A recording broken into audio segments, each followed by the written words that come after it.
नमस्कार, मैं हूं प्रवीण परमार और इस समय आप देख रहे हैं रेडियो वेरितास एशिया की हिंदी सर्विस। कलिसियाई समाचारों में आप सभी का स्वागत है। तो आइए सबसे पहले जानते हैं आज के मुख्य समाचार। आज के मुख्य समाचार कुछ इस प्रकार हैं।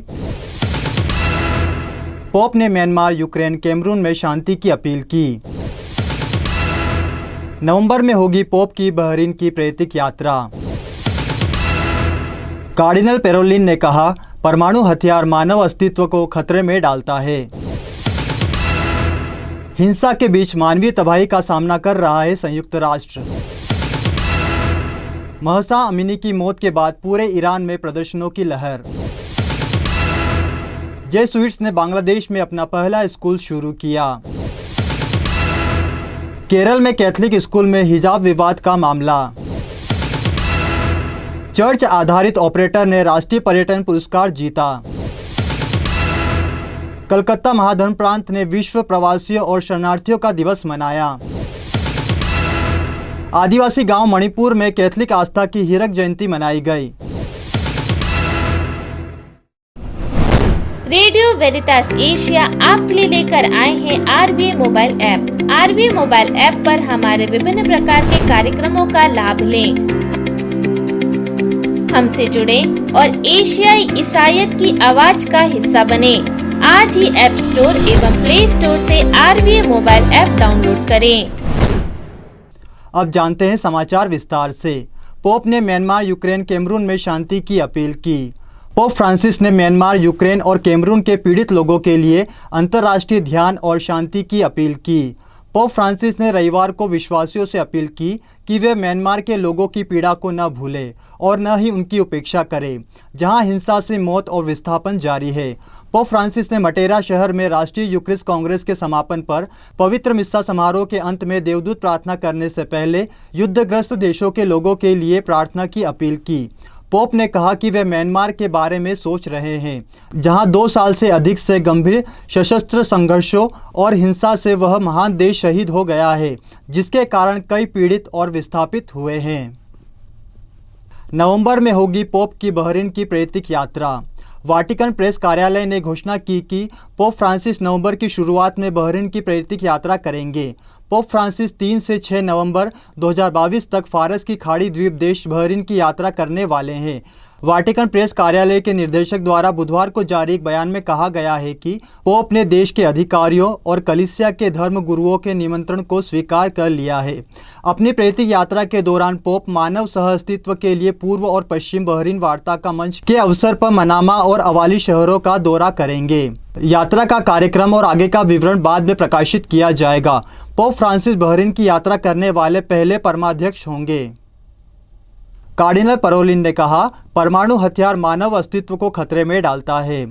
वाटिकन राज्य सचिव कार्डिनल पिएट्रो पेरोलिन ने परमाणु हथियारों को खत्म करने की नैतिक अनिवार्यता पर जोर दिया है तथा सभी पक्षों का आह्वान किया है कि परमाणु खतरे का जवाब सामूहिक और ठोस प्रतिक्रिया के साथ दिया जाए।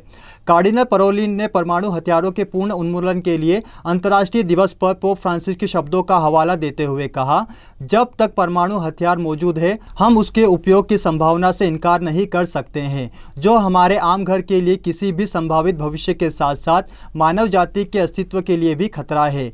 वर्तमान परिदृश्य जिसमें यूक्रेन के संघर्ष ने बड़े पैमाने पर युद्ध को यूरोप में वापस लाया और परमाणु हथियारों के उपयोग के प्रतिकूल खतरे को शुरू किया है, उस पर अपने भाषण को आधारित करते हुए वाटिकन के राज्य सचिव ने कहा, यह दर्शाता है कि दुनिया परमाणु युद्ध के गर्त की कितने करीब हो गई है। हिंसा के बीच मानवीय तबाही का सामना कर रहा है संयुक्त राष्ट्र। हेती में संयुक्त राष्ट्र के दूत ने सुरक्षा परिषद को चेतावनी दी है कि कैरेबियाई राष्ट्र आर्थिक संकट, सामूहिक हिंसा और राजनीतिक गतिरोध के कारण मानवीय तबाही का सामना कर रहा है। हेती के कानून और अव्यवस्था की स्थिति के मद्देनज़र प्रधानमंत्री एरियल हेनरी के इस्तीफे की मांग बढ़ गई है। हेती की आपदा की वास्तविक गंभीरता को हेती के संयुक्त राष्ट्र के दूत हेलेन ला लाइम द्वारा स्पष्ट रूप से ध्यान में लाया गया है। 11 सितंबर को हाइटियन सरकार द्वारा ईंधन सब्सिडी समाप्त करने के बाद हालात बद से बदतर होते गए। पश्चिमी गोलार्ध के सबसे गरीब राष्ट्र के लिए यह आखिरी तिनका था। गैसोलीन और डीजल की कीमतों में उछाल आया और शेष अर्थव्यवस्था को ढहने के कगार पर खड़ा कर दिया। संगठित अपराध के त्रस्त कस्बों और शहरों में भोजन की कमी, दुकानों और व्यवसाय बंद हो गए और सार्वजनिक परिवहन अब मौजूद नहीं है। महसा अमीनी की मौत के बाद पूरे ईरान में प्रदर्शनों की लहर। महसा अमीनी की मौत के बाद अंतर्राष्ट्रीय स्तर पर अशांति फैल रही है, जिसे ईरान में अनुचित तरीके से हिजाब पहनने के आरोप में गिरफ्तार किया गया था। ईरानी सरकार ने संयुक्त राष्ट्र अमेरिका पर पुलिस हिरासत में एक महिला की मौत से उत्पन्न अशांति का उपयोग कर इस्लामिक गणराज्य को अस्थिर करने की कोशिश करने का आरोप लगाया है। देश में व्यापक प्रदर्शनों की लहर 2019 के बाद से ईरान में सबसे बड़ी रही है और इसके शांत होने के कोई संकेत नहीं दिखते हैं। महिलाओं ने विरोध प्रदर्शनों में अपने हिजाब को लहराने और आग लगाने में अग्रणी भूमिका निभाई है। कम से कम 70 लोग मारे गए हैं और यह संख्या बढ़ने की उम्मीद है। पुलिस हिरासत में 22 वर्षीय कुर्द महिला की मौत के बाद 16 सितंबर को पहली बार विरोध प्रदर्शन शुरू हुआ। ईरान के शहरों, कस्बों और गांवों में प्रदर्शन फैल गए हैं। खबर है कि 1200 प्रदर्शनकारियों को गिरफ्तार किया गया है। जेसुइट ने बांग्लादेश में शुरू किया पहला स्कूल। जेसुइट ने अपना पहला स्कूल बांग्लादेश में शुरू किया।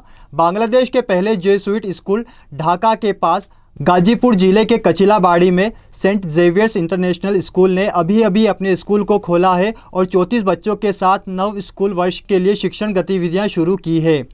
जेसुइट फादर प्रोबास पायस ने कहा, महामारी के कारण स्थगित होने के बाद हम इसे खोलने और शुरू करने में सक्षम थे। हाल के वर्षों में हमने महसूस किया कि मोटबारी के पल्ली क्षेत्रों में बड़ी मांग के बावजूद कोई अंग्रेजी जूनियर स्कूल नहीं था। उन्होंने कहा, हम बच्चों के विकास में उनका साथ देना चाहते हैं ताकि वे अच्छे नागरिक और देशभक्त बन सके।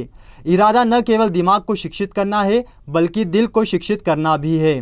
स्कूल के उद्घाटन में भाग लेने वाले ढाका के Albert archbishop Binoy N D'Cruz ने कहा, हमारे देश में शिक्षा के क्षेत्र में सुधार के लिए प्रयास किए जाने चाहिए। इस प्रकार चर्च समाज के लिए अच्छा करने का गवाह प्रस्तुत करता है। हमारे स्कूल हम छात्रों को प्रमाणित इंसान बनाना चाहते हैं। हमारी प्रतिबद्धता निश्चित रूप से लाभ कमाने का एक तरीका नहीं है। केरल में कैथलिक स्कूल में हिजाब विवाद का मामला। 26 सितंबर को हिजाब पहनने को लेकर विवाद के कारण केरल के एक कस्बे कोझिकोड में प्रोविडेंस स्कूल में झड़पें हुई और साथ ही कक्षाएं भी बाधित हुई। Student Islamic Organisation of India के कुछ कार्यकर्ताओं ने सुबह लड़कियों के स्कूल में धावा बोल दिया और प्रवेश द्वार पर हुई झड़पों में 3 पुलिस वाले घायल हो गए। पुलिस ने प्रदर्शनकारियों को रोका और 10 कार्यकर्ताओं को गिरफ्तार किया। अपोस्टोलिक कार्मेल मंडली द्वारा प्रबंधित सदी पुराने स्कूल में एक नया विवाद तब पैदा हुआ जब इसके प्रबंधन ने अपनी मंडली की नीति के अनुसार परिसर में हिजाब पर प्रतिबंध लगाने का फैसला लिया। केरल के एक समाचार पोर्टल जन्म ऑनलाइन ने प्रिंसिपल के हवाले से कहा, हिजाब उनकी यूनिफॉर्म का हिस्सा नहीं है और लड़कियों को समान नीति का पालन करना चाहिए। चर्च आधारित ऑपरेटर ने राष्ट्रीय पर्यटन पुरस्कार जीता। इस साल के राष्ट्रीय पर्यटन पुरस्कारों के विजेताओं में चर्च का एक टूर ऑपरेटर भी शामिल है। फादर टॉमी जोसेफ द्वारा निर्देशित अंतर्राष्ट्रीय तीर्थ यात्रा क्रांति को 27 सितंबर विश्व पर्यटन दिवस पर उपराष्ट्रपति जगदीप धनखड़ से सर्वश्रेष्ठ इनबाउंड टूर ऑपरेटर श्रेणी का पुरस्कार मिला। IPR जो दुनिया भर में तीर्थ आधारित पर्यटन प्रदान करता है को 100 मिलियन से 250 मिलियन पर्यटक आगामी की श्रेणी के तहत सर्वश्रेष्ठ ऑपरेटर के रूप में चुना गया था। पुरस्कार समारोह विज्ञान भवन नई दिल्ली के प्लेनरी हॉल में आयोजित किया गया था, जहां संघीय पर्यटन मंत्री श्री किशन रेड्डी और पर्यटन राज्य मंत्री अजय भट्ट, पर्यटन सचिव अरविंद सिंह के साथ उपस्थित थे। 2018-19 में पर्यटन उद्योग की उपलब्धियों पर प्रकाश डालते हुए इस वर्ष कुल 81 पुरस्कार दिए गए। पर्यटन पुरस्कार प्रदान करते हुए उपराष्ट्रपति ने कहा, यह पुरस्कार न केवल पर्यटन के क्षेत्र में आपकी उत्कृष्ट उपलब्धियों के लिए बल्कि देश की अर्थव्यवस्था में आपके योगदान के लिए है। कलकत्ता महाधन प्रांत ने विश्व प्रवासियों और शरणार्थियों का दिवस मनाया। पश्चिम बंगाल में कलकत्ता के आर्चडायसिस में एक पल्ली ने 25 सितंबर को एक धन्यवाद पवित्र मिस्सा के साथ प्रवासियों और शरणार्थियों का विश्व दिवस मनाया। यह कार्यक्रम पश्चिम बंगाल के उत्तर जिले के 24 पल्लियों के बारासात स्थित Church of Our Lady of Lourdes में हुआ। मॉर्निंग स्टार रीजनल सेमिनरी के फादर नीरज टोप्पो मुख्य समारोह में शामिल हुए। क्लेटियन फादर अगस्तस कुजूर ने करम के त्यौहार के महत्व पर प्रकाश डालते हुए प्रवचन दिया। करम झारखंड, पश्चिम बंगाल, बांग्लादेश, मध्य प्रदेश, छत्तीसगढ़, असम, ओडिशा और बिहार सहित कई राज्यों में मनाए जाने वाला एक कृषि और फसल उत्सव है। यह एक भरपूर फसल और अच्छे स्वास्थ्य की याद में मनाया जाता है। यह झारखंड, ओडिशा, मध्य प्रदेश, छत्तीसगढ़, बिहार और असम में आदिवासियों द्वारा पूजनीय है। फादर टोप्पो ने यह भी कहा कि आदिवासी बड़ी संख्या में भारत के विभिन्न राज्यों और शहरों में प्रवासी है। समाज में उनकी उपस्थिति और योगदान कार्य के विभिन्न क्षेत्रों में अपार है। आदिवासी गांव मणिपुर में कैथलिक आस्था की हीरक जयंती मनाई गई। मणिपुर में इम्फाल के आर्चडायसिस के एक सुदूर गांव में कैथलिक स्थापना की 60वीं वर्षगांठ का उत्सव 26 सितंबर को भव्यता और उल्लास के साथ मनाया गया। थायोंग गांव के होली क्रॉस कैथलिक चर्च ने 1962 से कैथलिक धर्म के 6 दशकों को इस विषय पर चिन्हित किया कि ईश्वर को धन्यवाद दे क्योंकि वह भला है, उसका प्यार हमेशा के लिए है।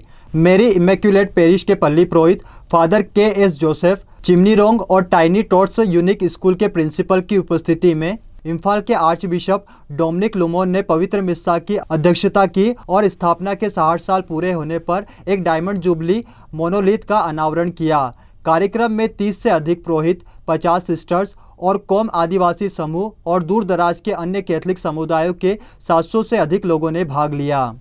इसी के साथ आज के कलीसियाई समाचार समाप्त हुए। मुझे यानी प्रवीण परमार को दीजिए इजाज़त। अगली बार फिर मुलाकात होगी नई खबरों के साथ। तब तक के लिए नमस्कार। रेडियो वेरितास एशिया आपके लिए लेकर आए हैं RVA mobile app. RVA mobile app पर हमारे विभिन्न प्रकार के कार्यक्रमों का लाभ लें, हमसे जुड़े और एशियाई ईसाईयत की आवाज का हिस्सा बने। आज ही ऐप स्टोर एवं प्ले स्टोर से RVA मोबाइल ऐप डाउनलोड करें।